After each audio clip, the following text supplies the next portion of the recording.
گرده گل یک درمان جامع است که در سراسر جهان استفاده میشه، اما متاسفانه اکثر روش‌هایی که گرده گل میتونه مورد استفاده قرار بگیره اغلب نادیده گرفته میشه. اما لازم قبل از اون بدونیم گرده گل دقیقاً چیه.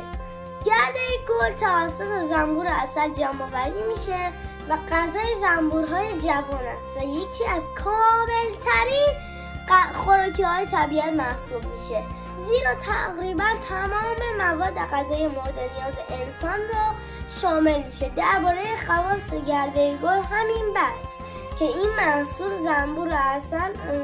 زنبور عسل سرشار از پروتئین ها، اسیدآمینوهای آزاد و ویتامین ها از جمله بی کمپلکس و فولیک است. گرده گل غذای کامل و عناصر بسیاری داره که محصولات حیوانی دیگه ندارن.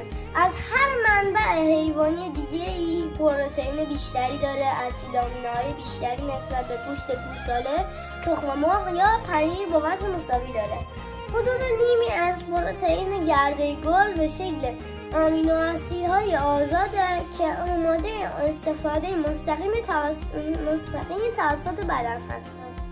لازمه بدونید که برای جمع‌آوری حدود یک قاشق چایخوری گرده گل یک زنبور عسل به مدت روزانه 8 ساعت در طول یک ماه زحمت میکشه. تنها 10 دلیل عمده برای اضافه کردن گرده گل رو به رژیم غذایی رو در پست بعدی خدمتتون خواهم گفت. برای اینکه به من انرژی بدیم و تا ویدیوی بعدی رو آماده کنم، با لایک و کامنت و ارسال این پست برای دوستانتون از این پیج حمایت کنید. تا ویدیوی بعدی، خدا نگهدار.